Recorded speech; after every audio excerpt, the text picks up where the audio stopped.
ముందుగా మనం ప్రార్థించుకొని దేవుని యొక్క మాటలను ధ్యానం చేద్దాం. Let us pray. ప్రార్థించుకుందాం.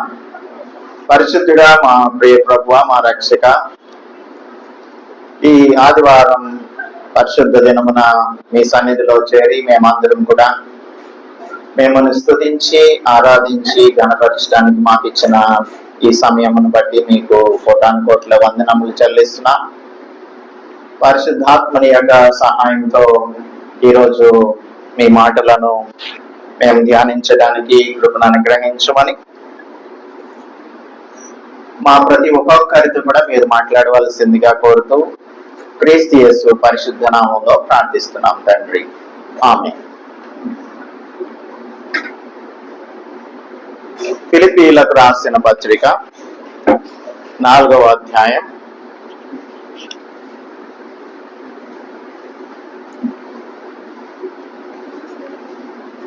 1 నుంచి 9 వచనాలు చదువుకున్నాం. 9 వచనాలు మనం రెస్పాన్సివ్ గా చదువుకున్నాం, మార్చి చదువుకున్నాం. కావున నేను అపేక్షించు నా ప్రియ సహోదరులారా, నా ఆనందమును నా కిరీటమును అయ్యున్న నా ప్రియులారా, ఇట్లు ప్రభువునందు స్థిరులయ్యుండుడి.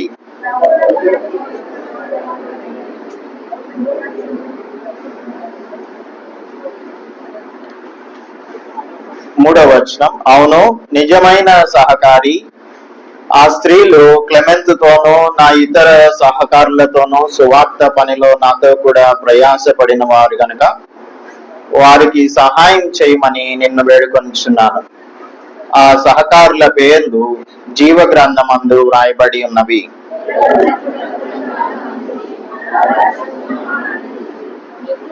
మీ సహనమును సకల జనులకు తెలియబడనీయుడి. ప్రభువు సమీపంగా ఉన్నాడు.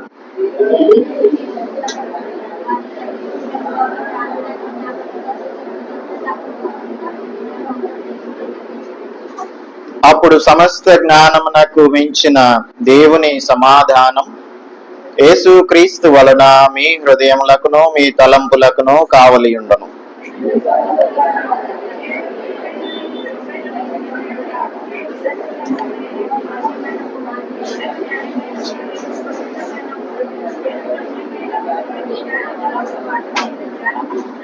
తొమ్మిదవ వచనం అందరం కలిసి చదువుతాం. మరియు మీరు నా వలన ఏవి నేర్చుకొని అంగీకరించితిరో, నా యందున్నట్టుగా ఏవి వింటిరో ఏవి చూచితిరో అట్టి వాటిని చేయుడి. అప్పుడు సమాధానకర్త దేవుడు మీకు తోడైయుండును. దేవుడు తన పరిశుద్ధ వాక్యం మన వినికిడిలో దీవించునుగాక. అపోస్తలుడు పౌలు ఫిలిప్పీలకు రాస్తున్నప్పుడు ఈ ఫిలిప్పీ సంఘంతో చాలా, అంటే అన్ని సంఘాలతో కూడా అన్యోన్యమైన సహవాసం కలిగి ఉండేవాడు. ఫిలిపియన్ చర్చ్ ఒక మంచి చర్చ్, మంగళగిరి చర్చ్ లాగా.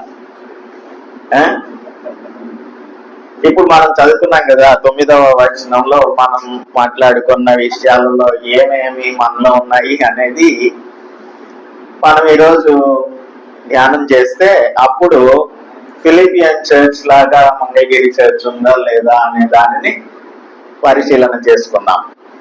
సరేనా? ఓకే. ఈ ఫిలిపియన్ చర్చ్ అంటే పౌల్ కి చాలా ఇష్టం. ఎందుకు ఇష్టం అంటే ఈ చర్చ్ అనేకమైన విషయాలలో అపోస్తలుడు పౌల్ కి చాలా సహాయం చేసింది. ఇది మాసిదోనియా అనే ప్రాంతం రోమన్ కాలనీగా ఉంటుండేది. అంటే రోమియోల యొక్క పరిపాలనలో ఉంటుండేది. మనం ఇండియా కూడా ఒక బ్రిటిష్ కాలనీగా ఉండేది ఇంతకు ముందు. అలాగా ఈ మాసిడోనియన్ ఏరియా అంతా కూడా రోమన్ కాలనీగా ఉంటుండేది. అయితే అపోస్తలుడు పౌల్ తన 2వ మిషనరీ జర్నీలో ఈ ఫిలిప్పీ పట్టణానికి వెళ్తాడు. అది మాసిడోనియాలో ఉన్నటువంటి ప్రాంతం ఫిలిప్పీ పట్టణం. అపోస్తలుల కార్యాల గ్రంథం 16వ అధ్యాయంలో ఈ విషయాలన్నీ కూడా మనం చదవచ్చు. ఒకసారి యాక్ట్స్ చాప్టర్ 16కి వెళ్దాం. అపోస్తలుల కార్యాల గ్రంథం 16వ అధ్యాయంలో ఇది సెకండ్ మిషనరీ జర్నీ అపోస్తలుల పాల్ది. 11వ వచనం చూద్దాం. కాబట్టి మేము త్రోయను విడిచి ఓడ ఎక్కి తిన్నగా సముద్రకేకును మరునాడు నెయపొలికిని అక్కడ నుండి ఫిలిప్పీకిని వచ్చితిమి. చాలా చాలా సరే, ఇక్కడ ఈ ఫిలిప్పీ పట్టణానికి వచ్చాడు అనేది మనం చదువుకున్నాం కదా. ఇక్కడ అపోస్తలుల పౌలు 3 నెలల పాటు పరిచర్య చేశాడు. 3 నెలలు. ఈ 3 నెలల పరిచర్యతో ఈ సంఘం ఎంత మంచి సంఘంగా ఉందంటే, తెసలోనిక సంఘం నాకు వెళ్ళినప్పుడు అక్కడికి వీరు అపోస్తలుల పౌలు కోసం కొంత ద్రవ్యాన్ని దాచిపెట్టి పంపించారు. అలాగా ప్రతి విషయంలో కూడా వీరు ఒక ఎగ్జాంపులరీ చర్చ్ గా ఉన్నారు అనేది అనేకమైన చోట్ల మనం చదువుకుంటాం. ఈ అపోస్తలుల పౌలుకి ప్రియమైన సంఘం కదా ఇది. ఈ సంఘంలో ప్రియమైన సంఘంలో ఏమైతే క్వాలిటీస్ ఉండాలో, ఒక సంఘం దేవునికి ప్రియమైన సంఘంగా ఉండాలంటే, లేదంటే మనమందరం విశ్వాసులందరం కూడా దేవునికి ప్రియమైన వారంగా ఉండాలంటే ఏం చేయాలి? మనకి కొన్ని క్వాలిటీస్ ఉండాలి. అప్పుడు దేవుడు మనల్ని అప్రిషియేట్ చేస్తాడు, మనల్ని ప్రశంసిస్తాడు. ఒకనొక దినాన్న బలా నమ్మకమైన మంచి దాసుడా, మంచి దాసురాలా అని చెప్పి సంబోధించి ఆయన మనలను తన దగ్గరికి చేర్చుకుంటాడు. సో మన యొక్క ఈ విశ్వాస యాత్రలో ముందుకు సాగుతూ ఉన్నప్పుడు అపోస్తలుల పౌలు ఇందులో తన పరుగు పందెం గురించి మాట్లాడతాడు. ఈ విషయాలన్నీ కూడా వారితో మాట్లాడతాడు. చాలా ఓపెన్ హార్టెడ్ గా అన్ని విషయాలను వారితో పంచుకుంటూ ఉంటాడు. ఇందులో 2 ప్రాముఖ్యమైన అంశాలు ఏంటంటే, యేసుక్రీస్తు ప్రభు మన కోసం సేవకునిగా ఈ లోకంలోనికి వచ్చారు. The servant, Christ Jesus as the servant, ఒక సేవకునిగా వచ్చాడు. రెండవది రక్షకునిగా వచ్చాడు. Christ Jesus as the saviour, ఒక సర్వెంట్ గాను ఒక సేవియర్ గాను ఆయన వచ్చారు అనేది ఈ 2 ప్రాముఖ్యమైన అంశాలు. అయితే ఇందులో సబ్ టాపిక్స్ చాలా ఉంటాయి. ఈ సంఘంలో సత్క్రియ జరుగుతుంది అని చెప్తాడు. సత్క్రియ జరుగుతుంది అని మొదటి అధ్యాయం 3 నుంచి 6 వరకు కలిపి ఉంటాయి. ఇందులో మొదటి దినం నుండి ఇది వరకు సువార్త విషయంలో మీరు నాతో పాలివారయ్యుండుట చూచి మీలో ఈ సత్క్రియను ప్రారంభించిన వాడు యేసుక్రీస్తు దినము వరకు దానిని కొనసాగించును అని రూఢిగా నమ్ముచున్నాను. కనుక మీ అందరి నిమిత్తం నేను చేయు ప్రతి ప్రార్థనలో ఎల్లప్పుడూ సంతోషంగా ప్రార్థన చేయొచ్చు.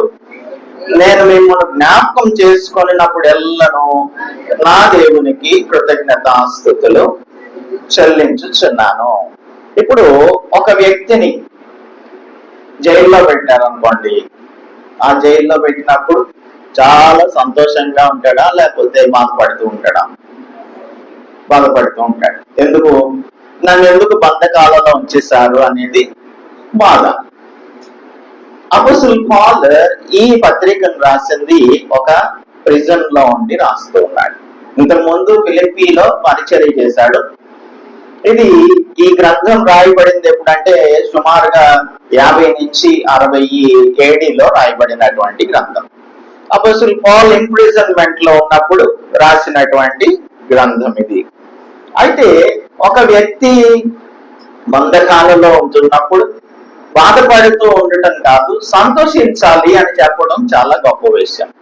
అపోస్తలుల కార్యాల గ్రంథంలో 16వ అధ్యాయంలో అపోస్తలుల పౌలుని తర్వాత సీలను ఇద్దరిని తీసుకొని వెళ్ళి కొట్టి వారిని వండ వేసి బిగిస్తారు. బాగా కొట్టి ప్రిజన్ లో పెట్టేసి వండ వేసి బిగిస్తారు. అయితే ఎందుకు ఈ విధంగా పెట్టారు అంటే ఏదో తప్పు చేశారని కాదు, దేవుని స్వార్థను ప్రకటిస్తున్నందుకు గాను కొట్టి విచారణ కూడా చేయదు. విచారణ లేదు. విచారణ కూడా లేకుండా జైల్లో పెట్టేసినప్పుడు ఆ రాత్రి వీరు దేవుని స్తుతిస్తూ ప్రార్థన చేస్తున్నారు.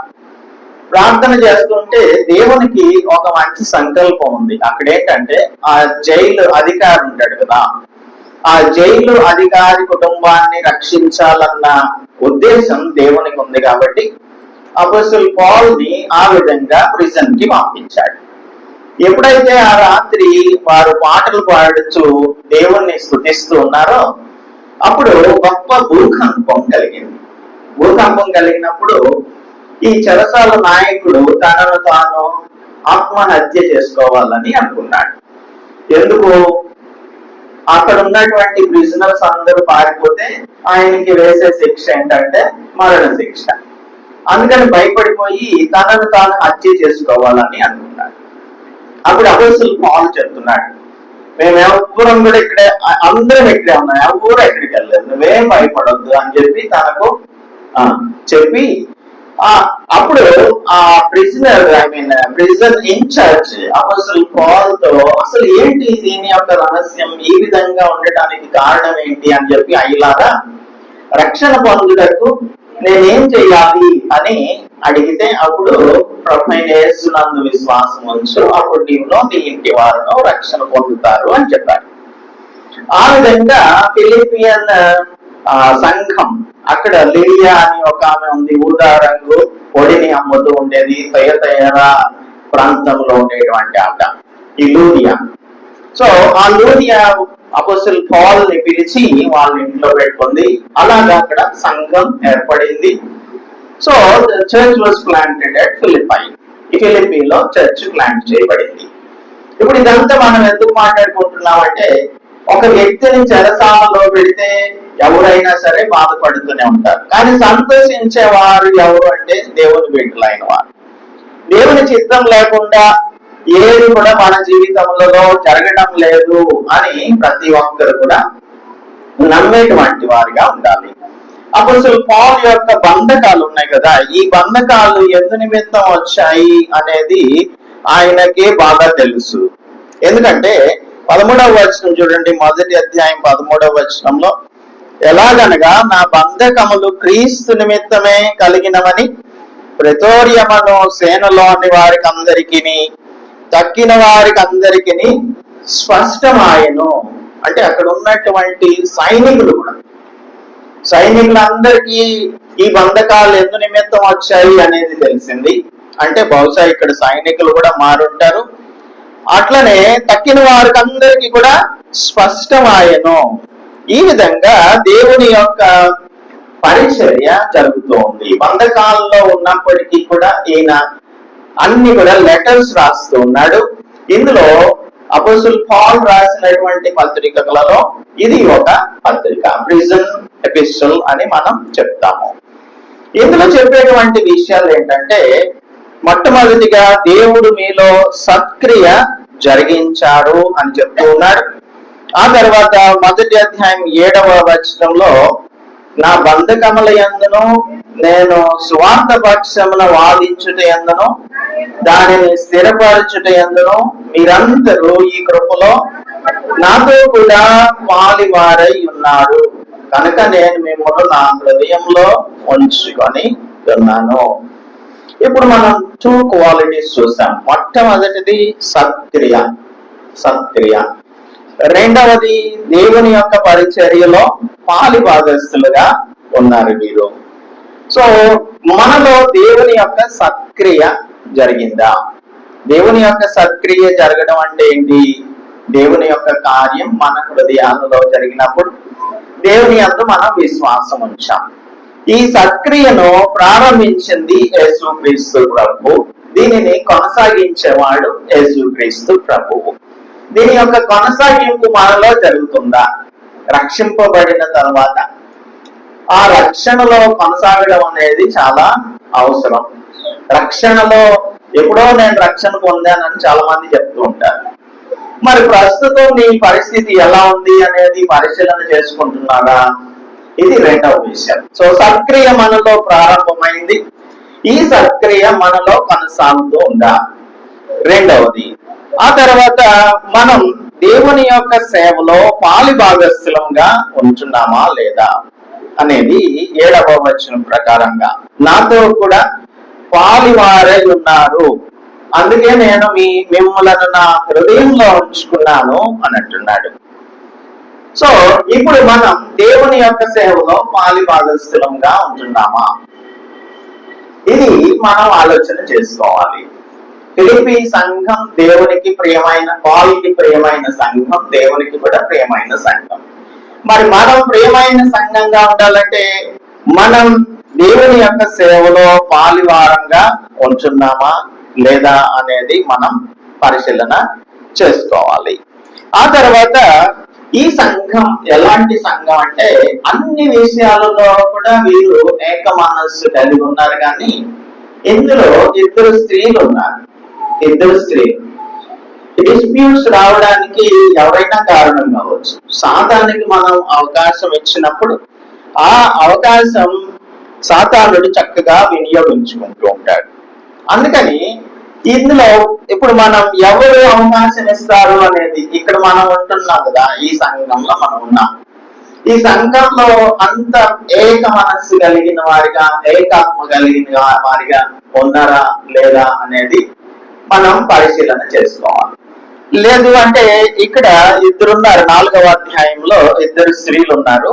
మనం చదువుకున్నాం కదా, 4వ అధ్యాయం 2వ వచనంలో, ప్రభువునందు ఏక మనస్సు గలవారయుండుడి అని యువోదియను సుంటుకేను ప్రతిమాలు కొనుచున్నాను. వీరిద్దరిని కూడా ప్రతిమాలుకుంటున్నాడు. ఇప్పుడు ఈ ఉదయకాల మందు ఇక్కడున్న స్త్రీలలో నుంచి కానీ పురుషులలో నుంచి కానీ దేవుడు మీతో ఈ మాట చెప్తున్నాడా, మీరు ఏక మనస్సు గలవారై ఉండండి అని చెప్తున్నాడా అనే విషయాన్ని పరిశీలన చేసుకుందాం. ఎవరైనా ఇద్దరికి మధ్యన డిస్ప్యూట్స్ ఉన్నాయా అని అడుగుతున్నాడు. ఈ డిస్ప్యూట్స్ ఎలా స్టార్ట్ అవుతాయి అని అంటే అనేక రకములైనటువంటి డిస్ప్యూట్స్ ఉంటాయి. మన దేశంలో మనం చూసుకుంటే, మన సంఘాల్లో చూస్తే మొట్టమొదటిగా మన డిస్ప్యూట్స్ ఎక్కడ వస్తాయంటే, వీరు రక్షింపబడిన వారే, వీరి కులం వేరు, మన కులం వేరు, ఇది వీళ్ళు అజెండా, మేము ఇదంట అని చెప్పి అనుకుంటూ ఉంటారు. ఇక్కడ డిస్క్రిమినేషన్ విషయం వచ్చేసరికి ఏదైనా తీసుకురావచ్చు సాతానుడు. లేదు అంటే రెండవదిగా వీరు బాగా మాస్టర్ గారికి క్లోజ్ గా ఉంటారంట, మేము క్లోజ్ కాదంట.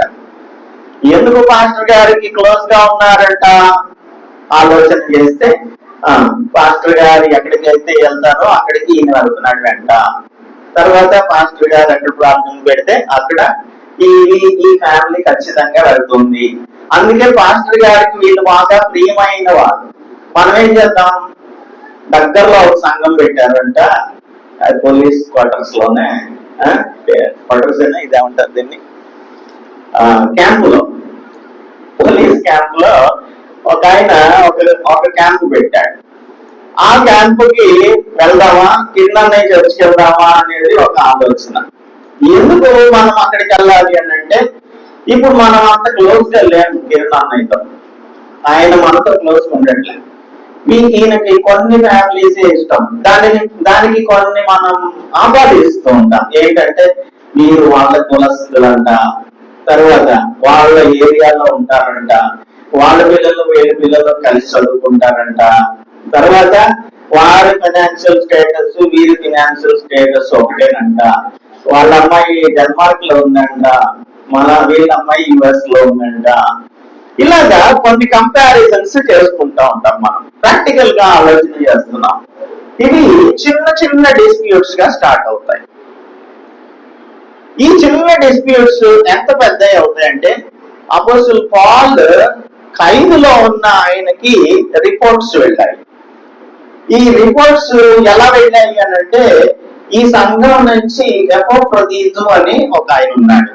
ఈ ఎపఫ్రోదితు ద్వారానే ఈ లెటర్ ని పంపించాడు ఫిలిప్పీకి అపోస్టల్ పాల్. సో ఆయనకు వచ్చిన రిపోర్ట్స్ ని బట్టి 2 స్త్రీలు ఉన్నారు. ఆ 2 స్త్రీలు ఎవరో నాకు తెలియదు ఈ ఉదయకాలం మందు. లేదంటే 2 పురుషులు ఉన్నారు, వారిద్దరు ఎవరో నాకు తెలియదు, దేవుడికి మాత్రమే తెలుసు.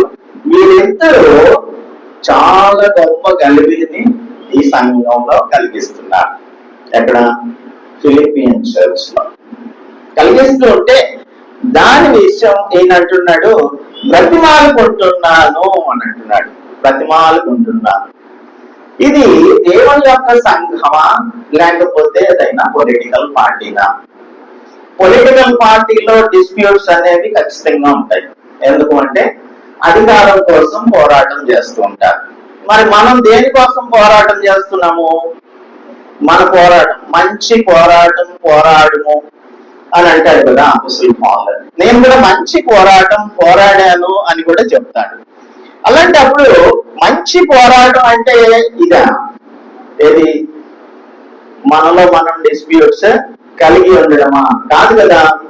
అందుకని అపోస్తలుడు పౌలు దీనిని అడ్రస్ చేస్తూ ఉన్నాడు. దయచేసి మీరు ఏక మనస్సు గలవారై ఉండండి, ఏక మనస్సు గలవారై ఉండండి. అవును, నిజమైన సహకారి ఆ స్త్రీలు క్లెమెంతుతోనూ నా ఇతర సహకారులతోనూ స్వార్థ పనిలో నాతో కూడా ప్రయాసపడిన వారు కనుక వారికి సహాయం చేయమని నిన్ను వేడుకుంటున్నాను.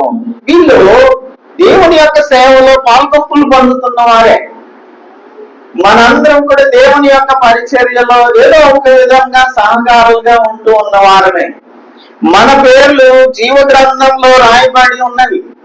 మరి అలాంటప్పుడు మన యొక్క ప్రవర్తన ఎలా ఉండాలి అంటే, మనం దేవుని యందు ఆనందించే వారంగా ఉండాలి. This is the main theme of the book of Philippians. సంతోషించుడి, సంతోషించుడి లేదంటే ఆనందించుడి. 4 ఎల్లప్పుడూ ప్రభువులందు ఆనందించుడి. మరలా చెప్పుదును, ఆనందించుడి. నిజమైన ఆనందం, నిజమైన సంతోషం ఎప్పుడు కలుగుతుంది అంటే ఒకరికి మధ్యన డిస్ప్యూట్స్ లేనప్పుడు, అందరూ కూడా ఏక మనస్సు కలిగిన వారంగా ఉన్నప్పుడు మాత్రమే ఇది సాధ్యమవుతుంది. అందుకే 2వ అధ్యాయంలో చూడండి, 2వ అధ్యాయంలో చదువుతున్నాను, 1వ వచనం. కావున క్రీస్తునందు ఏ హెచ్చరిక అయిననో, ప్రేమ వలన ఆదరణ అయిననో, ఆత్మయందు ఏ సహవాసమైననో, ఏ దయారసమైననో, వాత్సల్యమైననో ఉన్న ఎడల మీరు ఏక మనస్కులగునట్లుగా ఏక ప్రేమ కలిగి ఏక భావం గలవారిగా ఉండి ఒక్కదాని అందే మనస్సు ఉంచుచు నా సంతోషం సంపూర్ణము చేయుడి. దేవుడు ఈ మాటలు చెప్తున్నాడు అనుకున్నాం ఈ ఉదయకాలం అందు. దేవుడు మన గురించి సంతోషించాలంటే, నాకు ఈ సంఘంలో చాలా మందిని బట్టి సంతోషం లేదు, కాబట్టి మీరు ఒక పని చేయండి. ఏం చేయాలి అని అంటే, మీకు హెచ్చరిక, ప్రేమ వలన ఆదరణ అయినను, ఆత్మయందు ఏ సహవాసమైనను, ఏ దయారసమైనను, వాత్సల్యమైనను ఉన్న ఎడల ఏం చేయాలి? ఏక మనస్సు లగునట్లుగా ఏక ప్రేమ కలిగి ఏక భావం గలవారిగా ఉండి ఒక్కదాని అందే మనస్సు ఉంచుచు నా సంతోషం సంపూర్ణం చేయండి. తర్వాత ఏమంటాడు?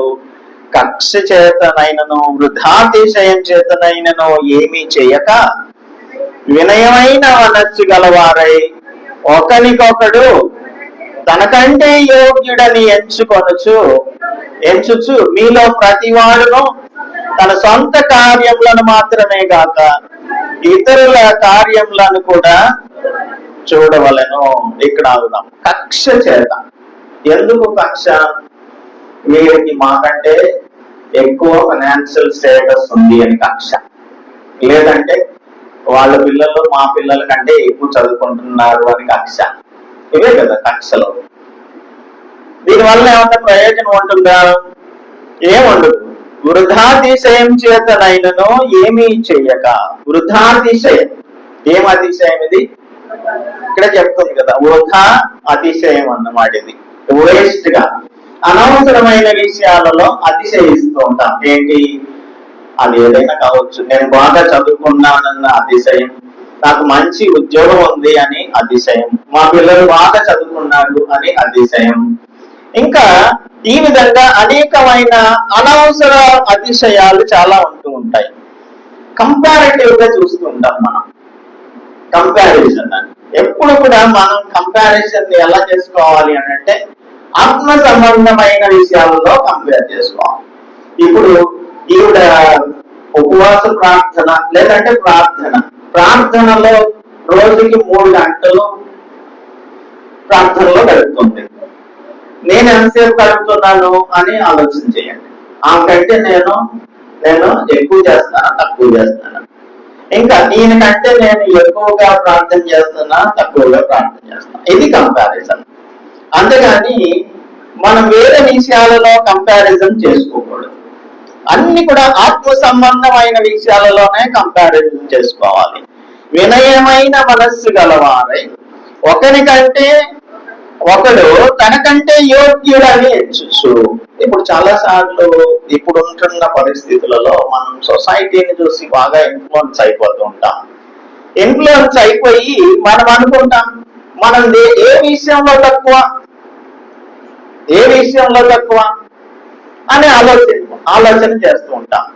దీనిని మనం ఏమని చెప్పొచ్చు అంటే జీవపు డంబం అని చెప్పొచ్చు. జీవపు డంబం ఇది మనకే ఉంటుంది ఎక్కువ.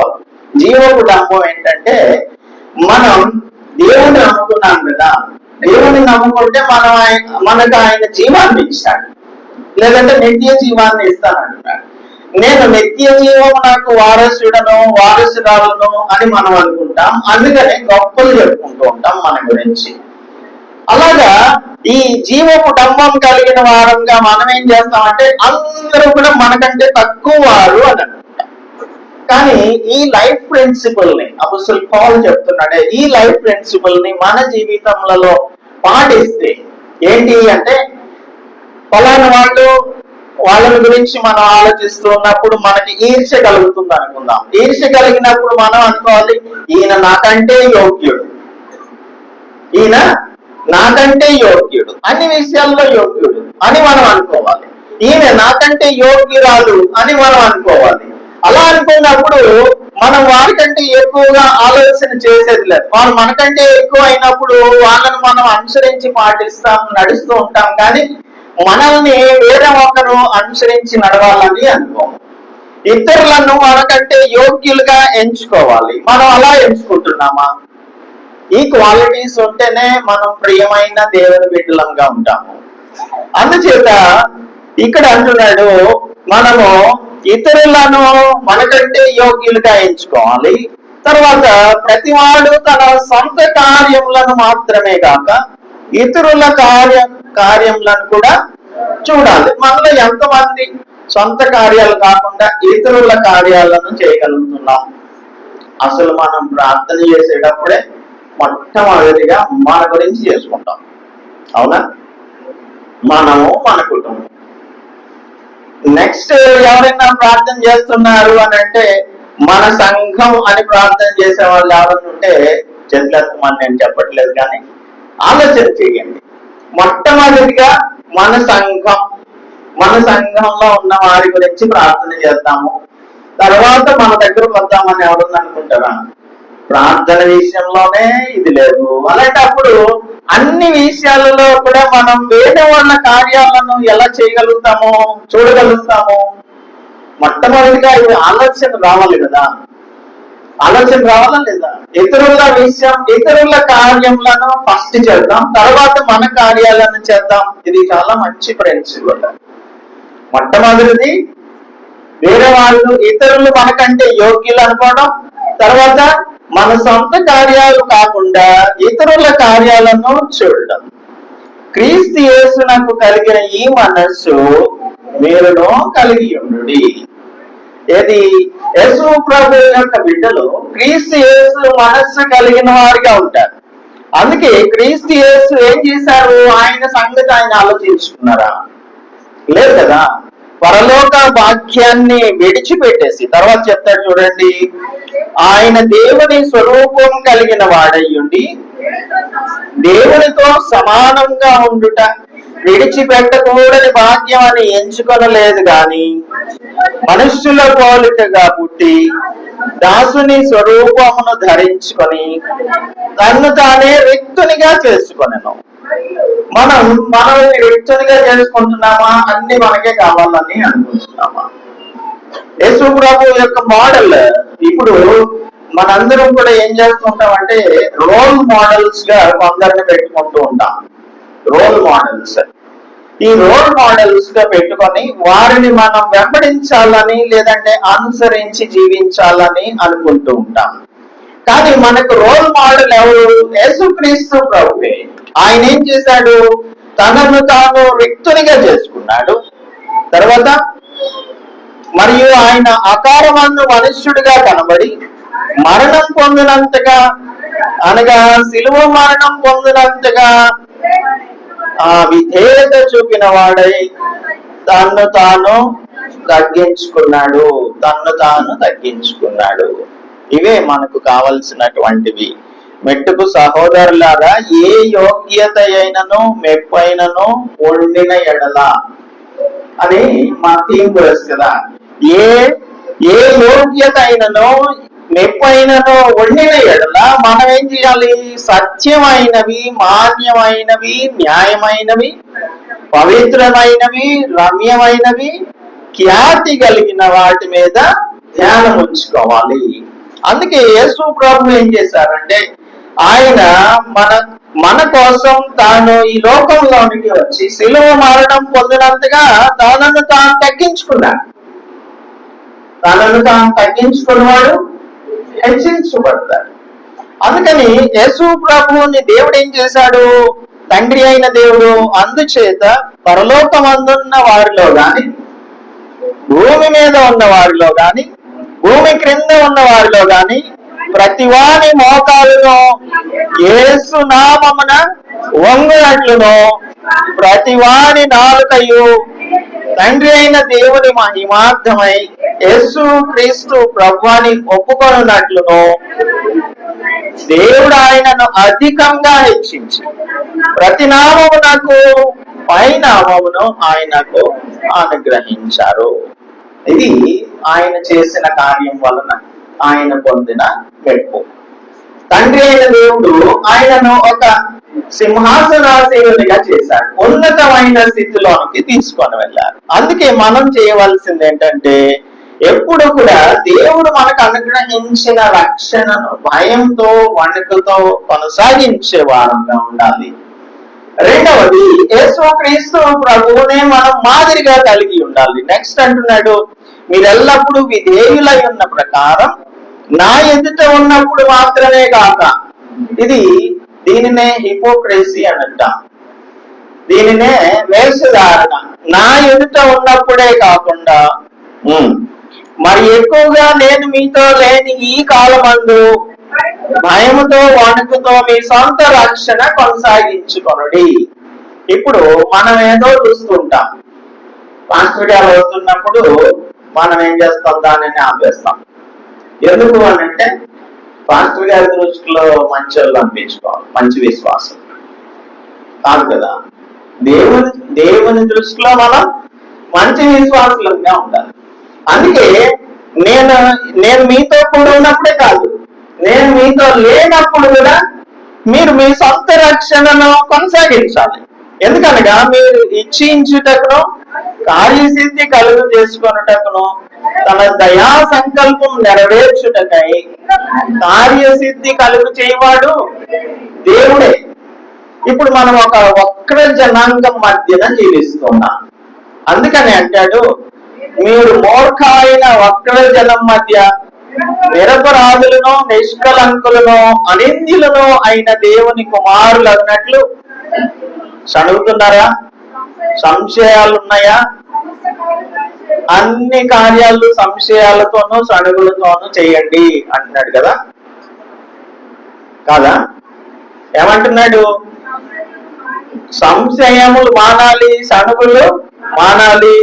అన్ని కార్యాలు కూడా మనం ఎలా చేయాలి అంటే, మనం మూర్ఖమైన వక్రజనం మధ్య నివసిస్తున్నాము, నిరపరాధులంగాను, నిష్కలంకులంగాను, అనింద్యులను అయిన దేవుని కుమారులుగా ఉండాలంటే ఇవన్నీ కూడా మానేయాలి. ఇవన్నీ కూడా మానేస్తేనే దేవుని యొక్క బిడ్డలంగా ఉంటాం. ఇవే మనకు మాన్యమైనవి, ఇవే మనకు మాన్యమైనవి. సో మాన్యమైనవి అంటే దాని అర్థం ఏంటి? మాన్యమైన అంటే ఏమన్నా తెలుసా అర్థం? మాన్యమైనవి, సత్యమైనవి అనేది తెలుసు మనకి. అసత్యం కానిది సత్యం. కాబట్టి యేసు ప్రభు అంటున్నారు, నేనే మార్గం సత్యం జీవం అని అంటున్నారు. సత్యమై ఉన్న యేసు ప్రభు అని మనం అంగీకరించాము, ఆయనను అనుసరించి నడుస్తాం. మరి మాన్యమైనవంటే ఏంటి? ఆనరబుల్ థింగ్స్ అంటే అందరూ మనల్ని వీళ్ళు మంచివారు, వీరి దేవుని బిడ్డలు, వీరు గొప్పవారు, వీరి ఆలోచన విధానం వేరేగా ఉంటుంది, వీరి మాటలు వేరేగా ఉంటాయి, వీరి ప్రవర్తన వేరేగా ఉంటుంది, వీరందరూ మాదిరికరమైన వారు. అంటే ఈ లోకం ఏదైతే చేయకుండా ఉంటుందో దానినే మనం చేసేవారంగా ఉంటే మనం మాన్యమైన జీవితం, ఇంకొక మాటలో చెప్పాలంటే ఆనెస్ట్ గా మనం జీవిస్తున్నాం అన్నమాట. ఆనెస్ట్ గా అన్ని విషయాలలో ఆనెస్టీ, నిజాయితీ. ఇప్పుడు మనం ఈ వక్ర జనాంగం మధ్యన జీవిస్తూ ఉన్నాం కదా. వక్ర జనం అంటే ఏం చేస్తారు వీళ్ళు? వక్ర జనాంగం తిన్నగా నడుస్తుంటారు కదా, కాదు, వక్రంగానే నడుస్తుంటారు, అంటే వంకరగా నడుస్తుంటారు. ఈ లోకం అంతా కూడా వంకరగా వెళ్తూ ఉంటే మనకు ఒకటి మార్గం ఉంది, అది తిన్నమైన మార్గం, అది యేసుక్రీస్తు ప్రభువే. యేసుక్రీస్తు ప్రభువు అనే మార్గంలో మనం నడుస్తూ ఉంటాం. మీరందరూ మూర్ఖంగా ప్రవర్తిస్తున్నప్పుడు మనం కూడా మూర్ఖంగా ప్రవర్తిస్తే మనం ఒకటే అయిపోతాం. ఇప్పుడు ఫర్ ఎగ్జాంపుల్ ఈ లోకంలో మనం సొసైటీలో చూస్తున్నప్పుడు డిజానెస్టీ అనేది అన్ని చోట్ల చూస్తూనే ఉంటాము. అన్ని చోట్ల డిజానెస్ట్ గా, నిజాయితీ లేకుండా ఉండడం అనేది చూస్తుంటాం. అది లంచాలు ఇచ్చే విషయంలో, లంచాలు పుచ్చుకునే విషయంలో. ఇప్పుడు క్రైస్తవులైన వారు కూడా లంచాలు ఇస్తూ ఉంటారు. మరి క్రైస్తవులేనా? మన పని చేసుకోవడానికి మనం లంచం ఇవ్వకపోతే ఎలా కుదురుతుందండి అని అంటారా? లేదు, అనకూడదు. లంచం అనేది మనం ఇవ్వకూడదు, లంచం మనం తీసుకోకూడదు. ఇప్పుడు మనలో ఎవరైనా ఉద్యోగస్తులు ఉన్నట్టయితే ఎవరైనా లంచాలు తీసుకుంటున్నారు అనుకోండి, వారు దేవుని బిడ్డలు కాదు. అలాగే లంచాలు ఇస్తున్నారు అనుకోండి, వారు కూడా దేవుని బిడ్డలు కాదు. వారు వక్రమైన జనాంగం, మనం తినమైన జనాంగం, స్ట్రైట్ గా నడుస్తూ ఉండేటువంటి వారు. ఇలా అన్ని విషయాల్లో, ట్యాక్సెస్ కట్టే విషయంలో, తర్వాత ఇప్పుడు మనం రోడ్డు మీద వెళ్తూ ఉన్నాం అనుకుందాం, మనం యూజ్ చేసిన ఏదైనా తిన్నాం అనుకోండి, ఆ తిన్న వాటి ఖాళీ డబ్బాలు ఉంటాయి కదా, రోడ్డు మీద పడేస్తాం. ఇది కూడా డిజానెస్టీయే. ఏంటి అంటే దీనిని సివిక్ సెన్స్, మనం ఇది పడేస్తే దాన్ని ఎవరు తీస్తారు? ఎవరో ఒకరు తీయాలి. ఎవరు తీస్తారు? పాపం మున్సిపాలిటీ వాళ్ళు తీయాలి, లేకపోతే పంచాయతీ వాళ్ళు తీయాలి. వాళ్ళు కూడా ఉద్యోగం చేస్తున్నారు కదా. వారు నీరు పడేసిన దాన్ని వాళ్ళు తీయడానికే ఉద్యోగం చేస్తున్నారా? కాదు కదా. ఇలాగా ప్రతి విషయంలో సెన్సిటివ్ గా ఉండడం అనేది దేవుని యొక్క బిడ్డలు ఉండవలసినటువంటిది, చేయవలసినటువంటిది.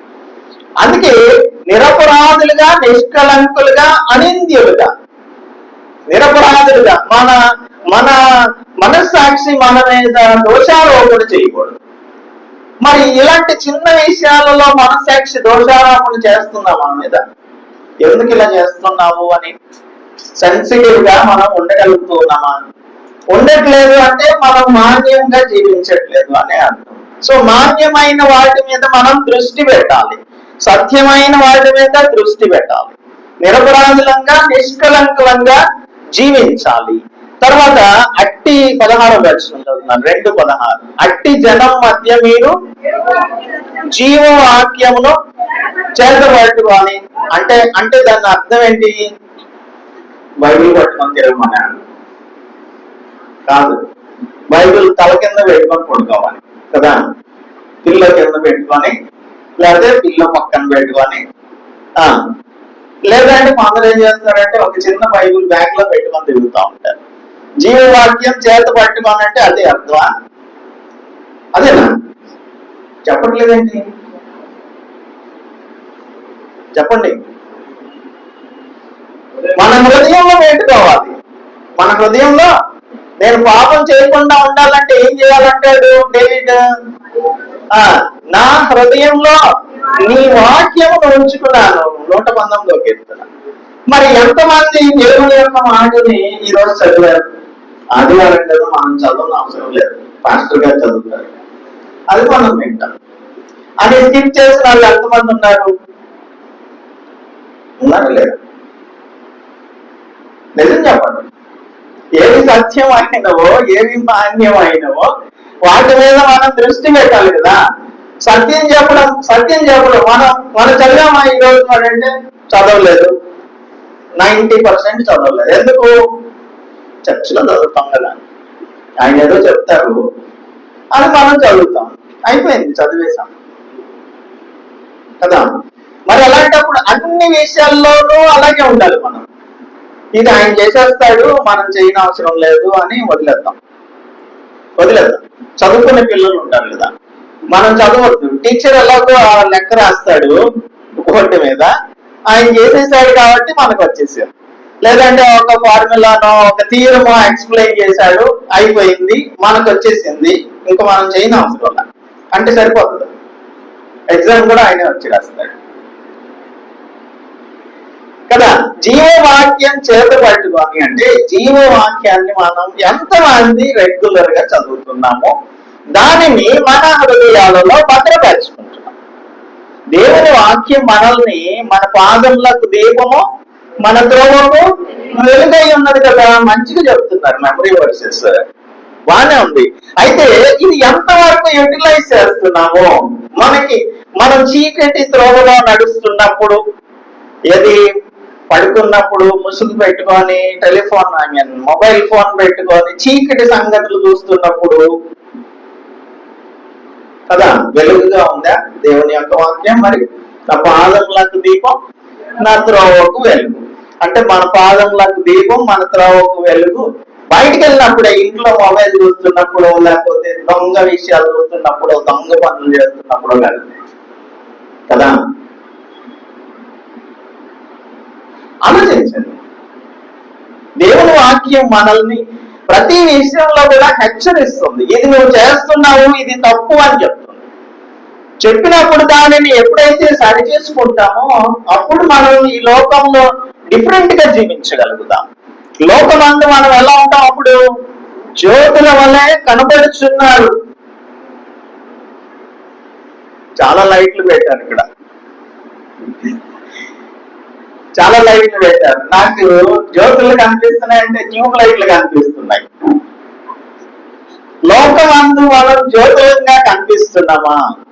ఎవరైనా సరే మనం ఒక కమ్యూనిటీలో ఉంటున్నాం, మన వీధిలోకి వెళ్ళి మన గురించి అడిగితే ఈవిడ చాలా మంచి ఆవిడండి, ఎవరితోనూ గొడవ పెట్టుకోదు.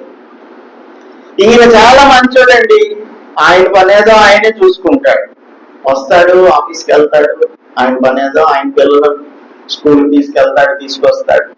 ఇంతకు మించి వేరే వాళ్ళతో అనవసరమైన మాటలు మాట్లాడడండి అనే సాక్ష్యం నీ గురించి చెప్తున్నారా? మీ స్ట్రీట్ లో, మీ ఆఫీస్ లో, లేకపోతే మీ కాలేజ్ లో, మీ స్కూల్లో, మీ సొసైటీలో మనల్ని చూసినప్పుడు మనం జ్యోతుల్లాగా ఉంటున్నామా, లేకపోతే ఆరిపోయిన దీపాల్లాగా ఉంటున్నామా? లోకమందు మనం ఎలా కనిపించాలంటున్నాడు? జ్యోతుల వల్లే కనబడుచున్నారు.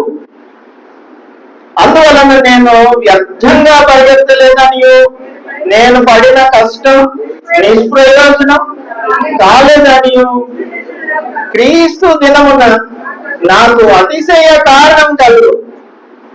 ప్రతి వారం కూడా ఇప్పుడు మనకి రాజుల గ్రంథంలో నుంచి ధ్యానం జరుగుతుంది కదా. ఇక్కడ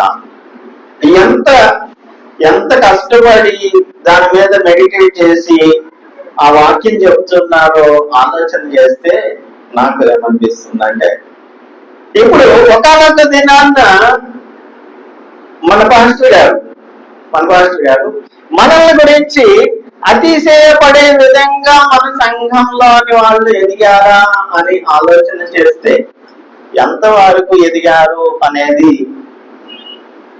నాకైతే డౌట్ వస్తుంది. ఏరియా గురించి చెప్తున్నారు, తర్వాత వింటున్నారు కదా మీరు. లాస్ట్ వీక్ ఏం చెప్పారు గుర్తులేదు, సరే నాకు గుర్తుంది, ఎందుకంటే నేను ప్రతి వారం ఫాలో అవుతూ ఉంటాను కనుక. సో ఇక్కడ అతిశయ కారణము, క్రీస్తు దినమున నాకు అతిశయ కారణము కలుగును. సో ఒక సంఘాన్ని రైజ్ చేస్తున్నప్పుడు ఆ సంఘం గురించి గొప్పగా చెప్పుకోవడం అనేది చాలా ఉన్నతమైన విషయం.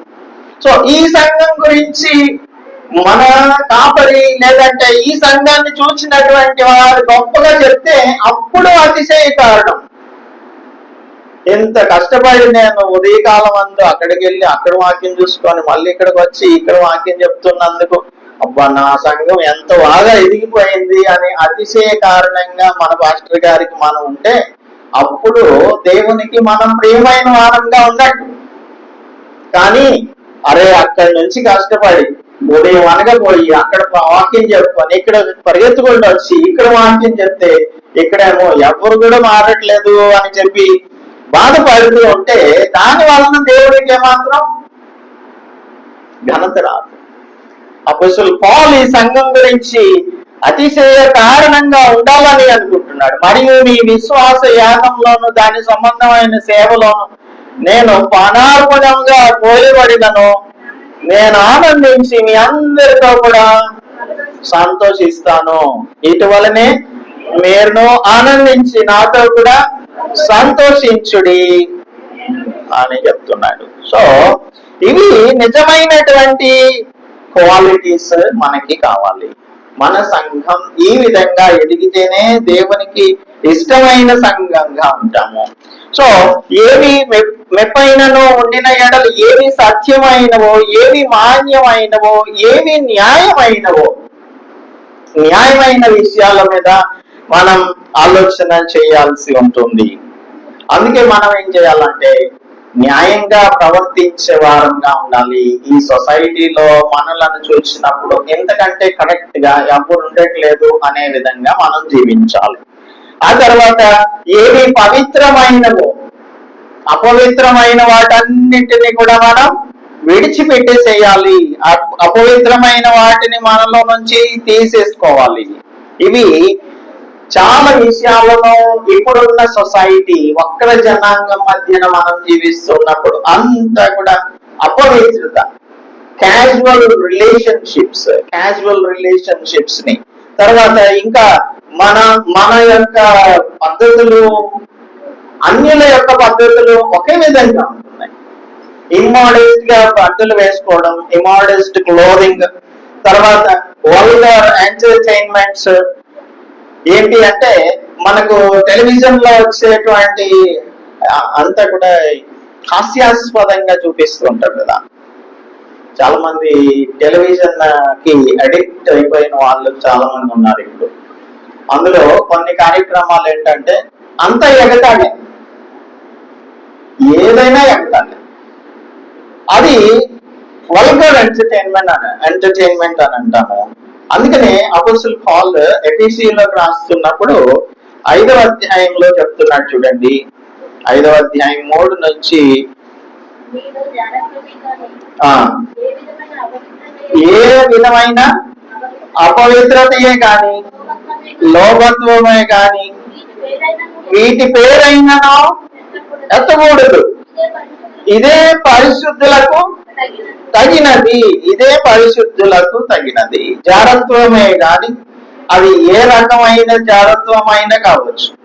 మనం చూడకూడని విషయాలను చూడడం, చేయకూడని కార్యాలు చేయడం, వినకూడని విషయాలను గురించి వినడం, మాట్లాడకూడని విషయాలను గురించి మాట్లాడడం, ఇవన్నీ కూడా ఏ విధమైన అపవిత్రతయే కాని లోభత్వమే కాని అసలు వీటి పేరు కూడా ఎత్తకూడదు అని చెప్తున్నాడు కదా. ఎత్తకూడదు. కానీ మనం మాట్లాడేది మాత్రం ఇదే విషయాలను గురించి మాట్లాడుకుంటూ ఉంటాం. ఇదే విషయాలను మనం చూస్తూ ఉంటున్నాం. ఈ విషయాలనే మనకు చూపిస్తూ ఉంటే మనం చూస్తూ ఉన్నాం. కనుక మన యొక్క క్రియలు ఏ విధంగా ఉన్నాయి అనేది హోలీ లైఫ్ స్టైల్ ని కలిగిన వారంగా ఉండాలి. పవిత్రమైన వాటి మీదే మనం దృష్టిని ఉంచాల్సి ఉంటుంది. పేతురు రాసిన మొదటి పత్రిక 1వ అధ్యాయం 15-16 వచనాలు చూద్దాం. 1 పేతురు పత్రిక.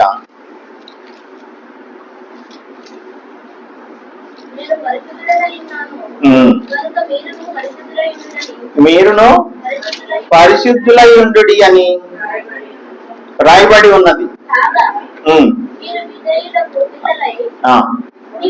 మీ విధేయులకు పిల్లలై మీ పూర్వపు అజ్ఞాన దశలో మీకుండిన ఆశలను అనుసరించి ప్రవర్తింపక మిమ్మల్ని పిలిచిన వాడు పరిశుద్ధుడై ఉన్న ప్రకారం సమస్త ప్రవర్తన యందు పరిశుద్ధులై ఉండుడి. చాలు పరిశుద్ధులై ఉండుడి. సో మనం ఏ విషయాలను చూస్తున్నాం, చేస్తున్నాం, ఏ విషయాలలో మనం దేవుని యొక్క నామమునకు మహిమకరంగా ఉంటున్నామా, ఉండలేకపోతున్నామా, ఈ విషయాలు చాలా జాగ్రత్తగా పరిశీలన చేసుకోవాలి. ఇవి పరిశుద్ధమైన విషయాలు. వాటి మీద మనం ధ్యానం ఉంచాలి. అనవసరమైన విషయాల మీద మనం ధ్యానం ఉంచకూడదు అని చెప్తున్నాడు. తర్వాత రమ్యమైనవి. ఏవి రమ్యమైనవి అంటే వాట్ ఎవర్ ఈస్ లవ్లీ. ఇప్పుడు మనకు అనేకమైన విషయాలలో ప్రస్తుతం ఉన్న క్రైస్తవ సంఘంలో రమ్యమైన విషయాల కంటే దాని ఆపోజిట్ ఏం చెప్తాము, మాట్లాడకూడని విషయాలని చెప్తాం. అందరూ కూడా మన గురించి మాట్లాడకూడని విషయాలను మాట్లాడుకుంటూ ఉన్నారు. అవునా కదా? ఇప్పుడు మనకి వాల్యూ లేదు, విలువ లేదు. క్రైస్తవత్వానికి విలువ లేకుండా అయిపోయింది. కానీ మన యొక్క జీవితాలు ఎలా ఉండాలని చెప్తున్నాడంటే రమ్యమైనవిగా ఉండాలి. రమ్యమైనవిగా, చూసినప్పుడు గ్రేస్ఫుల్ గా ఉండాలి. ఎవరు మనల్ని చూస్తారు? అన్యులు మనల్ని చూస్తుంటారు. అన్యులు మనల్ని చూస్తూ ఉన్నప్పుడు వీరిలాగా నేను ఉండాలి అని ఎవరన్నా అనుకుంటున్నారా? వీరిలాగా ఉండాలి అని అనుకునే పరిస్థితులలో క్రైస్తవ జీవితాలు ఉండడం లేదు. ఇందులో మనకు ప్రాముఖ్యంగా చూసినట్టయితే హేట్ స్పీచెస్ అంటాం. హేట్ స్పీచెస్, ఒకరినొకరు దూషించుకుంటూ మాట్లాడడం, ఒకరినొకరు దూషించుకుంటూ మాట్లాడడం. యేసు ప్రభు ఏం చెప్తున్నారు? ఇతరులను దూషించమని చెప్తున్నారా? లేదు కదా, క్షమించమని చెప్తున్నాడు. పేతురు మత్తయి సువార్త 8వ అధ్యాయంలో నేను ఎన్నిసార్లు క్షమించాలి అని అన్నప్పుడు యేసు ప్రభు ఒక ఉపమానం చెప్పారు. చూద్దాం. 18వ అధ్యాయంలో 21వ వచనం.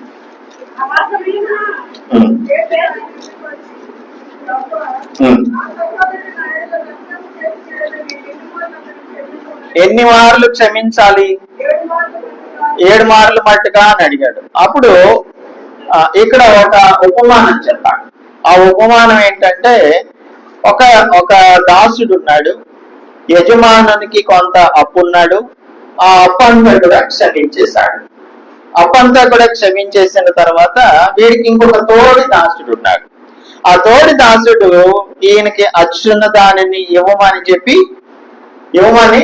ఇతను వెళ్ళి అడుగుతున్నాడు. ఈయన క్షమాపణ పొందాడు. మనందరం కూడా యేసు క్రీస్తు ప్రభు యొక్క క్షమాపణను పొందినవారు. ప్రతిదినం కూడా దేవుడు మనలను క్షమిస్తూనే ఉన్నాడు. అలాంటప్పుడు ఇతరులను క్షమించాలా, ఇతరులను దూషించాలా? ఇక్కడ ఈ తోడి దాసుడిని ఏం చేశాడంటే చెరసాలలో పెట్టించేస్తే ఇప్పుడు జరుగుతున్నది అదే. ఒక దాసుడిని ఇంకొక దాసుడు కేసు పెట్టి చెరసాలలో వేయించడం ఇప్పుడు జరుగుతున్నది. క్రైస్తవులు చేస్తున్నటువంటి పనులు. ఇది మనం చేస్తున్నామా అంటే ఆ లెవెల్లో మనం చేయకపోవచ్చేమో కానీ క్షమించలేకపోవడం అనేది దేవుని దృష్టిలో ఎంత మాత్రము కూడా అంగీకారయోగ్యమైనటువంటిది కానే కాదు.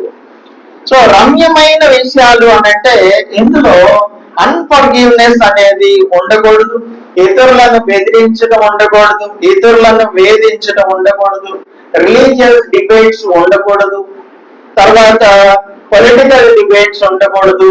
అంటే మనం ఏ విషయాలను మాట్లాడుతున్నాం.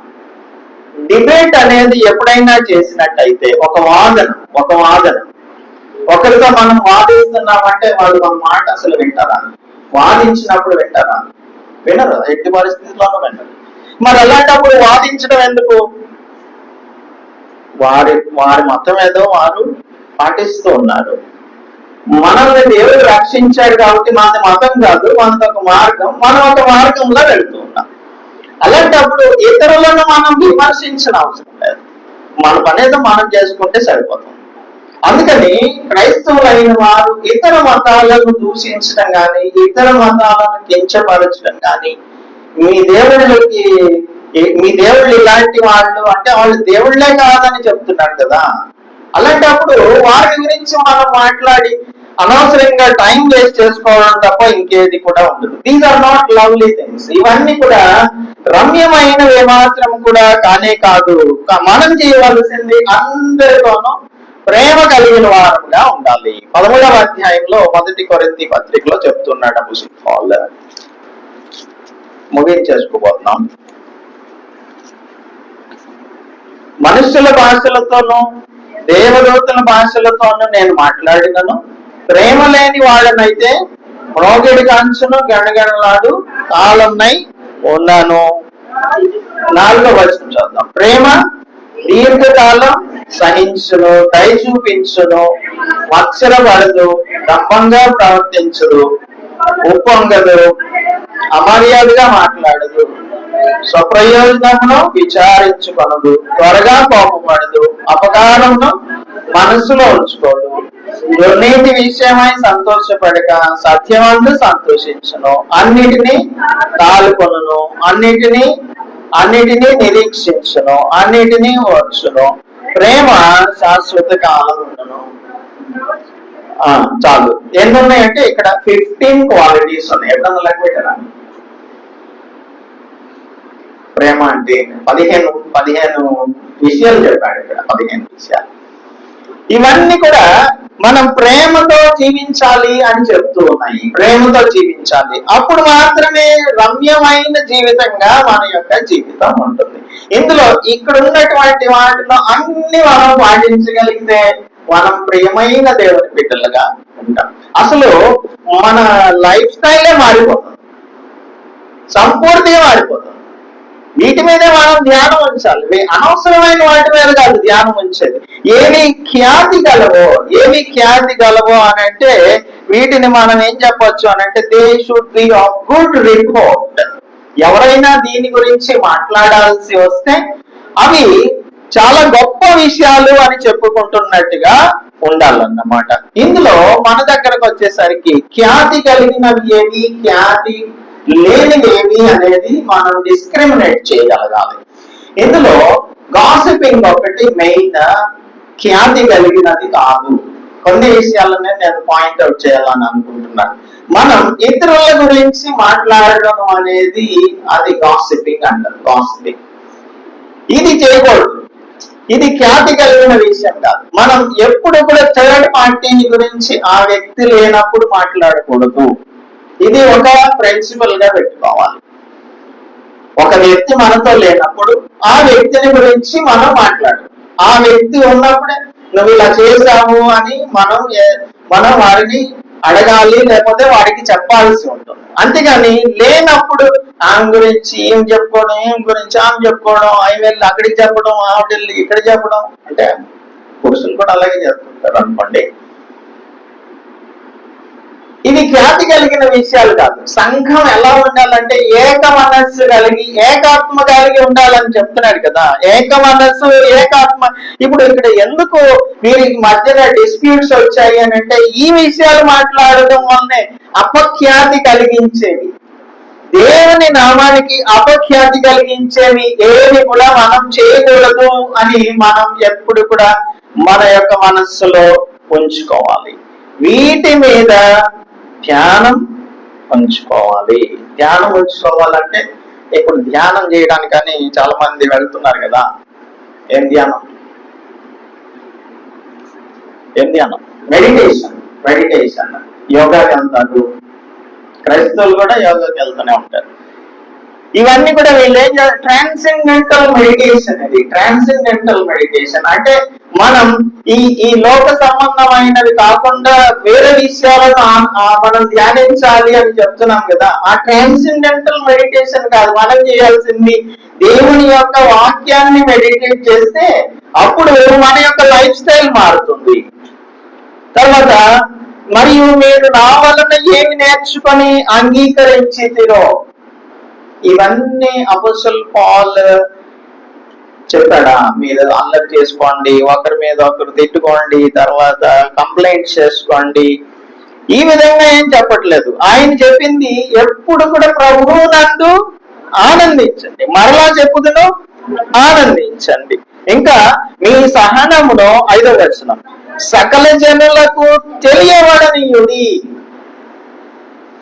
సహనం అంటే అసలు దానికి అర్థమే ఉండట్లేదు కదా. సహనం అంటే ఏంటి?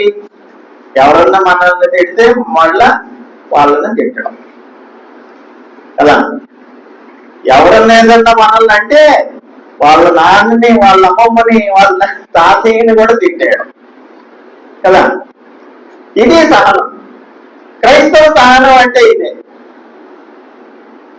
ఎక్కడన్నా కనిపిస్తుందా? మనలో కనిపిస్తుందా? ఎవరో సంగతి మనకు అనవసరం, మన సంగతి మనం చూద్దాం. సరే, సహనమును సకల జనులకు తెలియబడనీయుడి, ప్రభువు సమీపంగా ఉన్నాడు. నాకేమనిపిస్తుందంటే ఇలాగ మాట్లాడే వాళ్ళ దగ్గర ప్రభువు సమీపంగా లేరు కాబట్టి ఇది మాట్లాడుతున్నారు. ప్రభువు సమీపంగా ఉంటే మన ప్రవర్తనే వేరే విధంగా ఉంది. సహనం, యేసు ప్రభువు సహనం, తండ్రి మీరేం చేస్తున్నారో మీరు ఎరుగురు కనుక వీరిని క్షమించము అని. ఎంత సహనం, ఎంత ప్రేమ మనలో ఎక్కడుంది? అసలు 1% అన్నా ఉందా? 1% తీసుకున్నాం, ఎక్కువ. 1% of Christ Jesus patience, 1% of Christ Jesus love, 1% of Christ Jesus forgiveness. ఆయన క్షమాపణ, ఆయన సహనం, ఆయన ప్రేమ 1% మనలో ఉన్నప్పటికీ కూడా ఈ సంఘంలో, ఈ సొసైటీలో మనం ఖచ్చితంగా ప్రత్యేకంగా కనిపిస్తాం. కనపడకపోవడానికి కారణం ఏంటంటే ప్రభువు మనకు సమీపంగా లేడు. ఉంటే నీవు ఇలా ఉండవు, ఉంటే మీరిద్దరు తన్నుకోరు. ఈ క్లెమెంత్ తర్వాత, ఈ క్లెమెంత్ దగ్గర ఉన్నటువంటి యోనియా, తర్వాత సుంటికే. మన చర్చలో ఇలాంటి పేర్లు ఏమైనా ఉన్నాయా? పెట్టుకోము. ఎందుకు పెట్టుకోమంటే ఇవి నెగటివ్ నేమ్స్ అని మనకు తెలుసు కదా, అందుకని పెట్టుకోం. కనుక ఇటువంటి పేర్లే పెట్టుకోలేనప్పుడు ఈ పేర్లు కూడా మనం ఎత్తకూడదు కదా అని అనుకుంటున్నప్పుడు మనం ఈ విధంగా ఎలా ప్రవర్తిస్తాము? దేవుడు సమీపంగా ఉన్నాడు, దేని గురించి పడకుడి కానీ ప్రార్థన పూర్వకంగా మీ విన్నపములను దేవునికి తెలియజేయుడి. చాలాసార్లు మనం చేసేది ఏంటంటే మన విన్నపాలను మనుషులకు తెలియజేస్తూ ఉంటాం. మనుషులకి, దేవునికి తెలియజేయడం. అసలు చెప్పాల్సింది ఆయనకైతే మనం మనుషులకి చెప్తూ ఉంటాం. ఎక్కడ? టెలివిజన్ లో స్క్రోలింగ్ వస్తుంది కదా, మీకు ఏదైనా ప్రార్థన అవసరతలు ఉంటే మాకు చెప్పండి, మేము ప్రార్థన. మరి మనం ఏం చేస్తాం? కిరణ్ గారు చెప్తుంటారు కదా, మనం ఏం చేస్తాం? మనం ఏం చేయాలి? వాళ్ళు ప్రార్థన చేయాలి. గారడి సీమోన్ అని ఒకడు ఉన్నాడు, చేతుల దగ్గరకు వచ్చాడు. పరిశుద్ధాత్మ వాడి చేతుల నుంచి ప్రార్థన చేస్తుంటే పరిశుద్ధాత్మ వస్తుంటే వెండి తీసుకొచ్చాడు. వెండి తీసుకొని వచ్చి, ఇది మీరు తీసుకొని నేను ఎవరి మీద అయితే చేతులు ఉంచుతానో వారికి పరిశుద్ధాత్మ వచ్చేలాగా మా కోసం ప్రార్థన చేయండి అని అడిగాడు. అడిగితే దేవుని ఎదుట నీ హృదయం సరి అయినదిగా లేదు కనుక నువ్వు వెళ్ళి దీనిని ఒప్పుకోమని చెప్తే మీరే ప్రార్థన చేయండి అంటున్నాడు.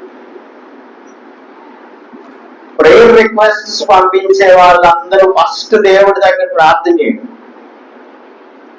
ప్రార్థన చేసి మన విన్నపాలు దేవునికి తెలియజేసిన తర్వాత ఇంకెవరైనా సపోర్ట్ కావాల్సి ఉంటే, అంటే సంఘం ఎప్పుడు కూడా మనకి ప్రార్థన సహకారం ఇస్తూనే ఉంటుంది, ఉన్నదే అందుకు. కనుక ఇందులో సహకారం కోరాలి కానీ పూర్తి బయట మనం ఎవరి మీద వేసేయడానికి వీల్లేదు. మన ప్రార్థన విన్నపములన్నీ కూడా దేవునికి తెలియజేయాలి. అప్పుడు ఏం జరుగుతుందంటే సమస్త జ్ఞానమునకు మించిన దేవుని సమాధానం, సమస్త జ్ఞానమునకు మించిన దేవుని సమాధానం యేసుక్రీస్తు వలన మీ హృదయములకును మీ తలంపులకును కావలి ఉండును. అప్పుడు సమస్త జ్ఞానమునకు మించిన దేవుని సమాధానం ఈ ఉదయకాలమందు మన హృదయములలో దేవుని సమాధానం ఉందా? దేవుని సమాధానం ఉంటే మనలో గలివిలు ఏముండదు, కంగారు ఉండదు. ఏ విషయాల్లో మనం తొందరపాటు నిర్ణయాలు తీసుకోం. అన్ని కూడా చాలా క్యాల్కులేటెడ్ గా మనం నిర్ణయాలు చేస్తూ ఉంటాం. అన్ని విషయాలలో చాలా స్థిరమైన వారంగా ఉంటాము. అందుకే మనల్ని స్థిరులుగా ఉండాలని చెప్పి అపోస్తలుడు పౌలు ఫిలిపియన్స్ కి చెప్తూ మనకి కూడా ఆయన చెప్తూ ఉన్నాడు. మనం స్థిరులైన వారంగా ఉండాలి అని అంటున్నాడు కదా. మొదటి వచనంలో చదువుకున్నాము, కావున నేను అపేక్షించు నా ప్రియ సహోదరులారా, నా ఆనందమును నా కిరీటమును అయ్యున్న నా ప్రియులారా, ఇట్లు ప్రభువునందు స్థిరులయ్యుండుడి. ఇవన్నీ కూడా మనం ఒక లిస్ట్ చూసాం కదా. ఇక్కడ మొదలు పెట్టాం, ముందు వరకు వెళ్ళాం కదా ఫస్ట్ చాప్టర్ నుంచి. ఇవన్నిటికీ కంక్లూజన్ చెప్తున్నాడు ఇక్కడ. ఇలాగా అన్ని విషయాలలో మీరు స్థిరులుగా ఉండాలి. స్థిరులుగా ఉంటే అప్పుడు మనకు దేవుడు యేసుక్రీస్తు వలన మన హృదయములకు దేవుని యొక్క సమాధానం కలుగుతుంది.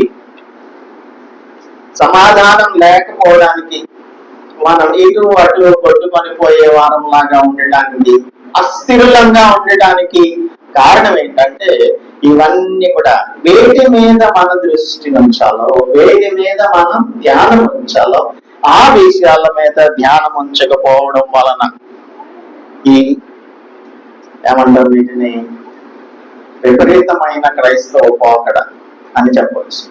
లేదంటే దేవునికి వ్యతిరేకమైనటువంటి జీవితాన్ని మనం జీవిస్తున్నాం. అలాగా మనందరం కూడా అపోస్తలుడు పౌలు ఎక్స్పెక్ట్ చేసినట్టుగా మనలో సక్రియ కొనసాగింపు జరగాలి అనంటే, ఏక మనస్సు ఏకాత్మ కలిగి ఉండాలి అనంటే మనం నిజమైన క్రైస్తవ పోరాటాన్ని చేయాలి. ఇతరులను యోగ్యులనుగా ఎంచుకోవాలి. దేవుడు యేసుక్రీస్తు ప్రభు చూపించిన విధేయతను మనం చూపించాలి. మనం భయంతో మన యొక్క రక్షణను కొనసాగించాలి. మనం మూర్ఖ జనం మధ్యన, వక్ర జనం మధ్యన ఉంటున్నాం కాబట్టి ఈ లోకంలో మనం జ్యోతులంగా కనిపించాలి. నిష్కలంకులంగా, నిరపరాధులంగా, అనింద్యులంగా జీవించాలి. మన గురి యొద్దకు పరిగెత్తాలి.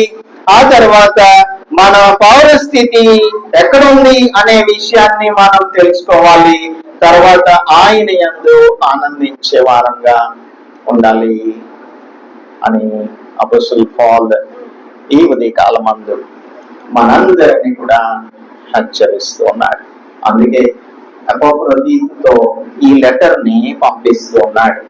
ఈ లెటర్ ని ఫిలిప్పీ సంఘానికి తీసుకొని వచ్చి ఎపఫ్రోదితు ఇచ్చాడు. అప్పుడు వారందరూ కూడా చదువుకున్నారు. ఆ తర్వాత అపోస్తలుడు పౌలు 3వ మిషనరీ జర్నీలో 20వ అధ్యాయంలో అపోస్తలుల కార్యముల గ్రంథం 20వ అధ్యాయంలో 3rd మిషనరీ జర్నీలో మరలా ఈ సంఘాన్ని విజిట్ చేశాడు. ఫస్ట్ ఒకసారి విజిట్ చేశాడు 16వ అధ్యాయంలో. ఆ తర్వాత ఆయన జైల్లో ఉన్నాడు. ఆ తర్వాత అపోస్తలుల కార్యాలు 20వ అధ్యాయంలో 3వ మిషనరీ జర్నీలో వీరి దగ్గరకు వచ్చాడు. ఇప్పుడు ఎందుకు ఇంత శ్రద్ధ తీసుకున్నాడు ఈ సంఘాన్ని? ఏ సంఘం అయినప్పటికీ కూడా అపోస్తలుడు పౌలు ఎందుకు శ్రద్ధ తీసుకుంటున్నాడంటే అందరం కూడా యేసుక్రీస్తు ప్రభు యొక్క జ్ఞానంలో ఎదిగే వారంగా ఉండాలనేది ఆయన యొక్క ఆలోచన, ఆయన యొక్క ఉద్దేశం. అందుకని ఉదయకాలమందు దేవుడు మనతో మాట్లాడిన ఈ మాటలన్నింటినీ కూడా మన హృదయంలో భద్రం చేసుకుందాం. ఎల్లప్పుడూ కూడా ప్రభువునందు ఆనందించే వారంగా ఉన్నాం. ఇంకా ఏ విషయాలలో ఆనందించే వారంగా ఉండకుంటున్నట్లు దేవుడు మనందరికీ కూడా సహాయం చేయగా ప్రార్థించుకుందాం. ప్రార్థన.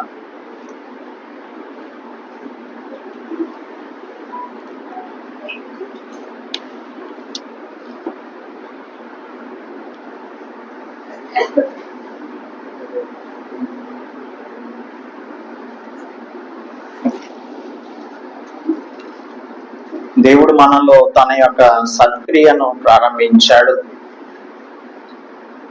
దానిని యేసుక్రీస్తు దినం వరకు కూడా కొనసాగిస్తాడు అని రూఢిగా నమ్ముచున్నాను అని అపొస్తలుడు పౌలు అంటున్నాడు. ఆ విధంగానే మనం కూడా ఈ సత్క్రియను కొనసాగించే వారంగా ఉండునట్లు దేవుడు మనందరికీ సహాయం చేయాలని ప్రార్థిద్దాం. సేవలో ఏ విధంగా అయితే ఫిలిప్పీ సంఘం పాలిభాగస్తులుగా ఉంటూ ఉన్నారో అలాగా సంఘం యొక్క పరిచర్యలో మనం కూడా పాలిభాగస్తులంగా ఉన్నాం. ఏక మనస్సు కలిగి ఏకాత్మ కలిగిన వారంగాను, ఏక ప్రేమ కలిగిన వారంగాను, ఒక్కదాని అందే మనస్సు ఉంచు దేవుడు మన గురించి సంతోషించేలాగా సంపూర్ణలము అవునట్లుగా దేవుడు మన ఎడల సహాయం చేయాలని ప్రార్థించుదాం. మనలో కార్యసిద్ధి కలుగ చేసేవాడు ఆయనే అని ఆయన మీద మనం ఆధారపడదాం. మూర్ఖమైన జనం మధ్యన మనకు అనుగ్రహింపబడిన రక్షణను భయముతోనూ వణుకుతోనూ కొనసాగించే వారంగా ఉండాలని ఈ ఉదయకాలమందు దేవునికి మనలను అప్పగించుకుందాం. అన్నింటినీ కూడా సమస్తమును నష్టపరుచుకొని పెంటతో సమానంగా ఎంచుకుంటున్నాను అని అంటున్నాడు యేసుక్రీస్తు ప్రభువు కొరకు. ఈ లోకంలో ఏవేవి మనకు లాభకరంగా ఉన్నాయో వాటిని క్రీస్తు నిమిత్తం నష్టంగా ఎంచుకున్నట్లుగా దేవుడు మనకు కృప చూపించును గాక. మన పౌరస్థితి పరలోకంలో ఉందని, యేసుక్రీస్తు ప్రభువు త్వరలో రానయ్యున్నారు మనలను ఆయన యొద్దకు తీసుకొని వెళ్ళడానికి. కాబట్టి ఈ లోకంలో మనం పరిశుద్ధులంగా అనేంద్యులంగా జీవించుటకు ఆయన మనకు కృప చూపించాలని ప్రార్థిస్తాం. ఏ విషయంలో కూడా చింతపడకుండా ప్రతి విషయంలో ప్రార్థన విజ్ఞాపనల చేత కృతజ్ఞతాపూర్వకంగా మన విన్నపములను దేవునికి తెలియజేసే వారంగా ఉందాం. అప్పుడు సమస్త జ్ఞానం నాకు మించిన దేవుని సమాధానం మన హృదయములకు మన తలంపులకు కావలి ఉంటుంది అని దైవ వాక్యం మనకు తెలియజేస్తుంది. పరిశుద్ధుడా మా ప్రియ ప్రభువా, మా రక్షక, ఈ ఉదయకాలమందు మీ బిడ్డలమైన మేమందరము మీ పాదముల చెంతకు వస్తున్నాం. ప్రభువా, ఏ ఏ విషయాలపైన మేము ధ్యానం ఉంచాలో వాటి మీద ధ్యానం ఉంచకుండా అనవసరమైన విషయాల మీద ధ్యానం ఉంచుతున్నాం. ప్రభువా, రమ్యమైన విషయాలు, ఆత్మ సంబంధమైన విషయాల మీద ధ్యానం ఉంచకుండా ఈ లోకంలో జుగుప్సాకరమైన విషయాలు, హేళన చేసేటువంటి విషయాలు, ఒకరినొకరు ప్రభువా హేళన చేసుకునేటువంటి వాటి మీద మా యొక్క దృష్టి ఉంచుతూ ఉన్నాము. ప్రభువా, వాటిని విడిచిపెట్టగలగడానికి కృప చూపించండి. సత్యమైనవి, మాన్యమైనవి, రమ్యమైనవి, న్యాయమైనవి, పవిత్రమైనవి, ఖ్యాతి కలిగినవి వాటి మీద మేము ధ్యానం ఉంచుటకు మాకు కృప చూపించండి. ఇవేంటి అనేది ఈ కాలమందు ఈ ఫిలిప్పీయులకు రాసిన పత్రికలో మీరు మాకు తెలియపరిచిన విషయాలను బట్టి మీకు వందనాలు చెల్లిస్తున్నాం. వీటిలో మేము స్థిరంగా ఉండాలని మీరు కోరుకుంటూ ఉన్నారు కనుక మేము స్థిరంగా ఉండినట్లు మాకు కృప చూపించమని వేడుకుంటున్నాం. ఈ సంఘమును మీరు జ్ఞాపకం చేసుకునండి ప్రభువా. ప్రియమైన సంఘంగా మీ దృష్టిలో ఉండనట్లుగా కృప చూపించండి ప్రభువా. అన్ని విషయాలలో మాదిరికరమైన సంఘంగా ఉన్నట్లు కృప చూపించండి. 3 నెలల పరిచర్యతోనే ఎంత గొప్ప సంఘంగా ఫిలిప్పీ సంఘం మారింది. ఆయన మరి ఎన్నో సంవత్సరాలుగా ఇక్కడ జరుగుతున్న సేవను మీరు చూస్తూ ఉన్నారు. ఇక్కడికి వస్తున్న మీ బిడ్డలను మీరు చూస్తూ ఉన్నారు తండ్రి. మీ స్టాండర్డ్స్ లోనికి ఈ సంఘం ఎదగగలగడానికి కృప దయచేయమని వేడుకుంటున్నాను ప్రభు. అనవసరమైన పోటీతత్వం, కాంపిటేటివ్ స్పిరిట్ అనేది ఆత్మీయతలో ఉన్నట్లుగా ఈ సంఘంలో ప్రతి ఒక్కరికి కూడా మీరు కృప చూపించమని వేడుకుంటున్నాను. అనేక రకములైన సంఘర్షణలు ప్రభువా, వీటన్నింటినీ మీరు ఎరిగి ఉన్నారు తండ్రి. వీటన్నింటినీ మీరు ఎరిగి ఉన్నారు ప్రభువా. స్థిరత్వం లేకపోవడం అనేది నాయన మరి ఈ సంఘంలో లేకుండానట్లుగా మీరు కృప చూపించండి. స్థిరులైన వారిగా ఉంటున్నట్లు కృప చూపించండి. ఆయన గాలికి అటు ఇటు కొట్టుకొని పోయే వారిగా కాకుండా ఆయన మరి మీ యొక్క డాక్టరీని నేర్చుకునే వారిగా, వాక్యమును నేర్చుకునే వారిగా, జీవవాక్యము చేత పెట్టుకున్న వారిగా, జ్యోతులుగా వెలిగినట్లు ఈ సంఘంలోని ప్రతి ఒక్కరిని కూడా మీరు దీవించమని వేడుకుంటూ ఉన్నాం. మా ప్రియ ప్రభువా, ఫ్యామిలీని ప్రభువా మీ చేతులకు అప్పగిస్తున్నాము. పరిచర్యలో మీరు వాడుకుంటున్న విధానం బట్టి మీకు వందనములు చెల్లిస్తున్నాం. అలాగే ప్రభువా, ఈ సంఘంలోని ప్రతి వ్యక్తిని కూడా మీ చేతులకు అప్పగిస్తూ ఉన్నాము. విశ్వాసంలో ఎదగడానికి కృప దయచేయండి. అలాగే ప్రభువా, రాబోయే కాలంలో నాయన వీరందరూ కూడా మీ కొరకు ఫిలిప్పీ సంఘంలో ఏ విధంగా అయితే సహకారులుగా జీవిస్తూ ఉన్నారో అలా జీవించినట్లుగా మీరు వాడుకొనవలసిందిగా కోరుచున్నాం. ఈ సంఘమును మీ చేతులకు అప్పగిస్తున్నాం. అంతం వరకు ఆయన మీరు నమ్మకంగా ఉండండి అని ఆయన సంఘములకు మీరు రాస్తున్నప్పుడు చెప్తున్నారు.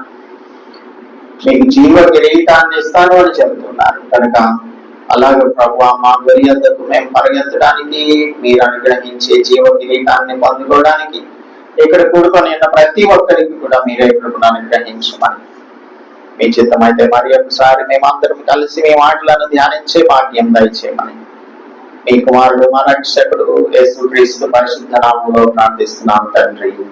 ఆమేన్. ఆమేన్. అందరికి కూడా వందనాలు.